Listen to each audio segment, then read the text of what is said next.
چین کی حالیہ military parade نے عالمی منظرنامے پر زبردست ارتعاش پیدا کر دیا ہے۔ بیجنگ کے تیانمن اسکوائر میں منعقد ہونے والی یہ تقریب محض ایک روایتی جشن نہیں تھا بلکہ طاقت کا بھرپور اعلان تھا۔ دنیا بھر کے میڈیا نے اس تقریب کو غیر معمولی کوریج دی اور اس سے نکلنے والے پیغامات پہ گہری نظر رکھی۔ اس پریڈ میں پہلی بار وہ ہتھیار دکھائے گئے جنہیں آج تک محض افواہوں یا خفیہ رپورٹس میں سنا گیا تھا۔ ہائپرسونک measles, anti continental ballistic measles, drone سب میرینز اور اینٹی سیٹلائٹ سسٹمز نے یہ ظاہر کیا ہے کہ چین اب کسی بھی عالمی طاقت کو براہ راست چیلنج کرنے کے قابل ہو چکا ہے۔ یہ پیغام امریکہ اور اس کے اتحادیوں کے لیے کسی چیلنج سے کم نہیں تھا۔ آپ سب پر سلامتی ہو، میں یاسر رشید ہوں اور آپ دیکھ رہے ہیں سنو نیوز۔ ناظرین، اس پریڈ کی ایک بڑی خصوصیت غیر مغربی رہنماؤں کی شمولیت تھی۔ روسی صدر ولادیمیر پوٹن، شمالی کوریا کے رہنما کم جانگ ان کی موجودگی نے یہ واضح کیا کہ دنیا میں نئے اتحاد ابھر رہے ہیں۔ امریکہ اور مغرب چین اور اس کے اتحادیوں کو جس تنہائی کا شکار بنانا چاہتا تھا، بیجنگ نے اس کا جواب اتحاد کے عملی مظاہرے سے دیا۔ یہ منظرنامہ صاف کر رہا تھا کہ عالمی سیاست کا نقشہ تبدیل ہو رہا ہے۔ صدر شی جن پنگ نے اپنے خطاب میں امن اور ترقی کی بات کی۔ انہوں نے کہا کہ انسانیت ایک نئے موڑ کے اوپر کھڑی ہے، لیکن ساتھ ہی اسلحے کی نمائش نے یہ بھی دکھا دیا کہ چین صرف امن کی بات کرنے پر نہیں بلکہ اپنی طاقت دکھانے کے اوپر بھی یقین رکھتا ہے۔ یہ دوہرا پیغام دنیا کے لیے بہت اہم ہے۔ چین نے کہا ہے کہ وہ امن چاہتا ہے، مگر اگر جنگ مسلط ہوئی تو وہ پیچھے نہیں ہٹے گا۔ بہت سارے ایکسپرٹس کے مطابق یہ پریڈ امریکہ کو واضح پیغام تھا۔ چین اب محض ایک ابھرتی ہوئی طاقت نہیں بلکہ ایک ایسی حقیقت ہے جسے عالمی فیصلوں میں نظر انداز کرنا ممکن نہیں رہا۔ خاص طور پہ تائیوان کے معاملے پر یہ پیغام نمایاں تھا کہ چین اپنی سرحدوں اور مفادات پہ سمجھوتا نہیں کرے گا۔ ہائپرسونک ہتھیاروں کی نمائش نے امریکہ کی نیندیں حرام کر دی ہیں، کیونکہ یہ ہتھیار موجودہ دفاعی نظام کو بائی پاس کرنے کی صلاحیت رکھتے ہیں، اور اس کا مطلب یہ ہے کہ اگر کبھی براہ راست تصادم ہوا تو امریکہ کی برتری خطرے میں پڑ سکتی ہے۔ یہی وہ نقطہ ہے جس نے واشنگٹن کو مزید محتاط کر دیا۔ روس اور شمالی کوریا کے ساتھ بیجنگ کی قربت اس موقع پر اور بھی نمایاں ہو چکی ہے۔ یہ تصویر دنیا کو بتا رہی تھی کہ اگر مغرب نے چین پر دباؤ بڑھایا تو وہ اکیلا نہیں بلکہ اپنے اتحادیوں کے ساتھ کھڑا ہے۔ یہ اتحاد مغرب کے لیے ایک نئی سرد جنگ کا اندیہ دے رہا ہے۔ امریکہ کے لیے براہ راست جنگ کا سوچنا بھی خطرناک ہے۔ وجہ صاف ہے، چین نہ صرف عسکری طور پر مضبوط ہے بلکہ اقتصادی طور پر بھی دنیا کے بڑے حصے کو اپنی طرف کھینچ چکا ہے۔ جنگ اگر ہوتی ہے تو اس کے اثرات صرف ایشیا نہیں بلکہ پوری دنیا پہ پڑیں گے۔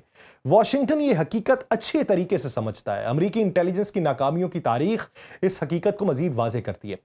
عراق میں میس ڈسٹریکشن ویپنز کا بہانہ جھوٹ نکلا، لیبیا کو برباد کیا گیا مگر نتائج الٹ نکلے، افغانستان میں 20 سال کی جنگ نے امریکہ کو کمزور کر کے رکھ دیا۔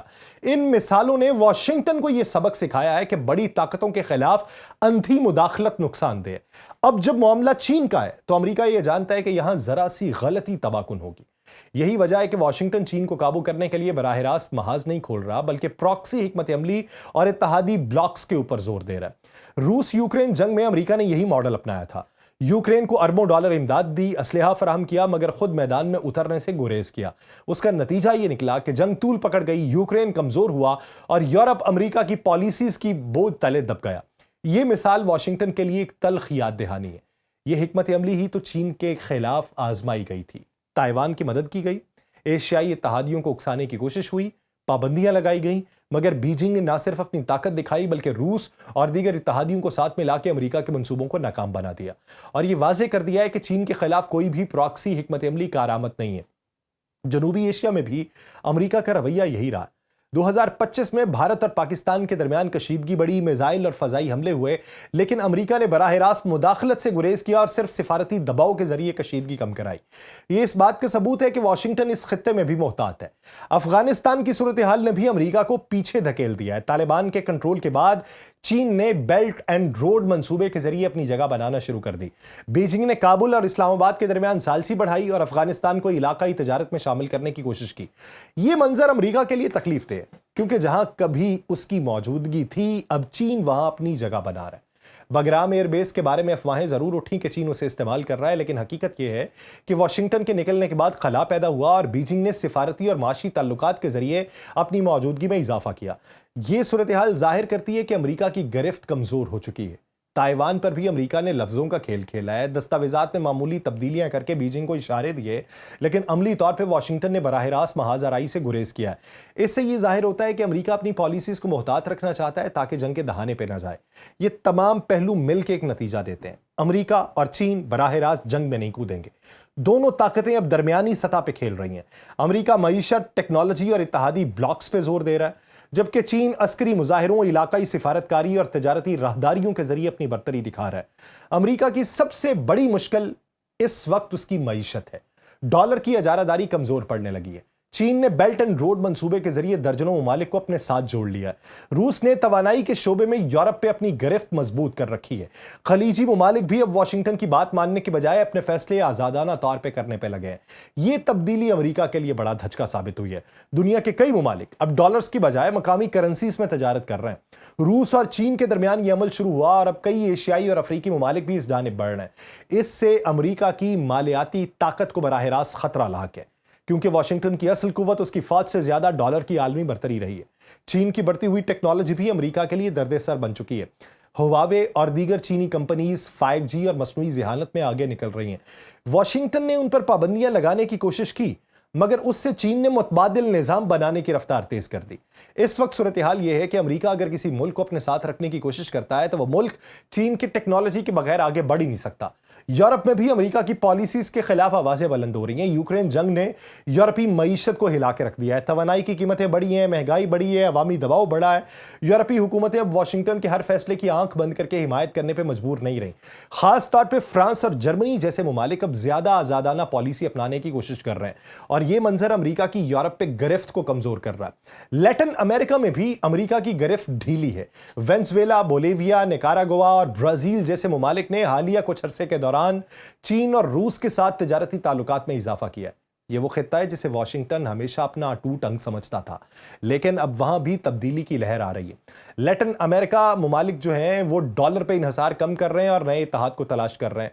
अफ्रीका में सूरत हाल तब्दील हो रही है। चीन ने बड़े पैमाने पर सरमायाकारी करके पूरे बर्रे आजम में इंफ्रास्ट्रक्चर खड़ा कर दिया है। सड़कें, रेल, पटरियां, बिजली घर और बंदरगाहें तामीर की हैं।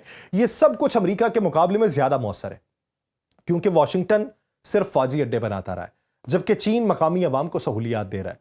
यही वजह है कि अब अफ्रीकी ममालिक अमेरिका से ज्यादा चीन को तरजीह दे रहे हैं। मशरक़ वस्ता में भी अमेरिका को सख्त मुश्किलात का सामना है। सऊदी अरब और ईरान के दरमियान ताल्लुकात की बहाली में चीन ने अहम किरदार अदा किया और यह वो कारनामा है जो कभी वाशिंगटन के बगैर मुमकिन नहीं समझा जाता था, लेकिन आज बीजिंग ने करके दिखाया। इससे यह जाहिर हुआ है कि खित्ते के ममालिक अब वाशिंगटन के मोहताज नहीं रहे। इजराइल और फलस्तीन का मसला भी अमेरिका के लिए मुश्किल बन चुका है।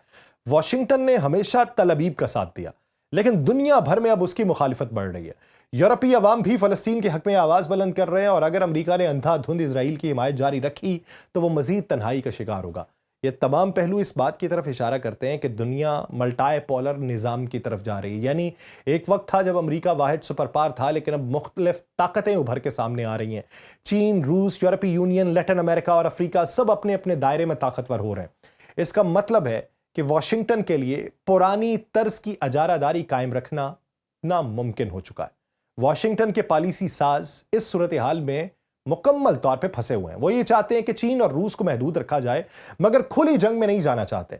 वो अपने इत्तेहादियों पे दबाव डालते हैं, मगर इत्तेहादी अब उनके हुक्म पर नहीं चलते। वो पाबंदियां लगाते हैं, मगर दुनिया मुतबादिल ढूंढ लेती है। ये वो दोराहा है जहां अमेरिका को अपनी हिकमत अमली तब्दील करना पड़ रही है। इस वक्त अमेरिका का सबसे बड़ा हथियार प्रोपेगेंडा और मीडिया वार है। वाशिंगटन आलमी बयानियां अपने हक में रखने की कोशिश करता है, चीन और रूस को खतरा बना के पेश करता है, लेकिन हकीकत यह है कि जमीनी हकायक तब्दील हो चुके हैं। दुनिया के बेशतर ममालिक अब अमेरिका की कहानी पे अंधा एतमाद नहीं करते। वो अपने मफादात को देखते हैं और फिर फैसला करते हैं। चीन ने अपनी मिलिट्री परेड के जरिए यह पैगाम दिया है कि वो ना सिर्फ मईशत बल्कि फौजी ताकत में भी तैयार है। और यह पैगाम सिर्फ अमेरिका के लिए नहीं बल्कि दुनिया भर के लिए था कि अगर कोई ताकत चीन के खिलाफ खड़ा होने का सोचती है तो उसे 2 बार सोचना होगा। बीजिंग ने यह भी वाज़ेह किया है कि वो अपने इत्तेहादियों के साथ है और किसी भी दबाव में नहीं आएगा। ट्रंप ने हालिया प्रेस कॉन्फ्रेंस में अपनी स्ट्रेटजी को खुल के बयान किया। ट्रंप ने कहा कि अमेरिका किसी भी कीमत पर अपने मफादात का दिफा करेगा, लेकिन ट्रंप के लहजे में वो एतमाद नहीं था जो पहले कभी अमेरिकी सुदूर में नजर आता था। ये कमजोरी इस बात की गमाजी करती है कि वॉशिंगटन अब दिफाई पोजीशन के ऊपर है। अमेरिकन एस्टैब्लिशमेंट और प्रेसिडेंट के दरमियान खलीज बढ़ रही है। ट्रंप अवाम को यह तासुर देना चाहते हैं कि वो मुल्क बचा रहे हैं, लेकिन पेंटागन और इंटेलिजेंस इदारे अपनी अलग पॉलिसीज रखते हैं और ये तजाद अमेरिका की पॉलिसी को मजीद गैर यकीनी बना रहा है। दुश्मन इस तकसीम से फायदा उठा सकते हैं। अब सवाल यह है कि मुस्तकबिल में क्या होगा। क्या अमेरिका और चीन बराह रास्त जंग में उतरेंगे?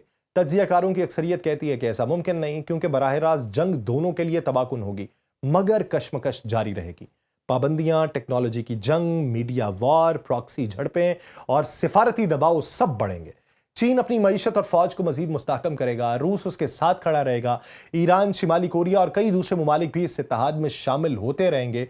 दूसरी तरफ अमेरिका अपने पुराने इत्तेहादियों को बचाने की कोशिश करेगा, लेकिन उसकी गिरफ्त कमजोर पड़ती जाएगी। दुनिया नई सफबंदी की तरफ बढ़ रही है और यह सूरत हाल पाकिस्तान और खित्ते के लिए भी अहम है। इस्लामाबाद यह फैसला कर रहा है कि वो किस ब्लॉक का हिस्सा बने, लेकिन इस्लामाबाद किसी ब्लॉक का हिस्सा बनने की बजाय सिफारती महाज के ऊपर दोनों तरफ रहना चाहता है। चीन के बेल्ट एंड रोड के तहत पाकिस्तान पहले ही अहम किरदार अदा कर रहा है, लेकिन अमेरिका भी पाकिस्तान को अपने साथ रखने की कोशिश कर रहा है। इस तवाजुन को बरकरार रखना इस्लामाबाद के लिए एक चैलेंज तो है, लेकिन उस चैलेंज पे उबूर हासिल करते हुए देखा जा रहा है। दुनिया एक नाजुक मोड़ के ऊपर है। चीन की परेड ने यह साबित कर दिया है कि आलमी निजाम तो तब्दील हो रहा है। अमेरिका अब अकेला हाकिम नहीं रहा, नए इत्तेहाद बन रहे हैं, पुराने टूट रहे हैं। मुस्तकबिल में ताकत के तवाजुन मजीद तेजी से बदलेगा और आने वाले बरसों में नई सुपर पावर का फैसला दोबारा से होगा। मुझे दीजिए इजाजत। अल्लाह निगहबान।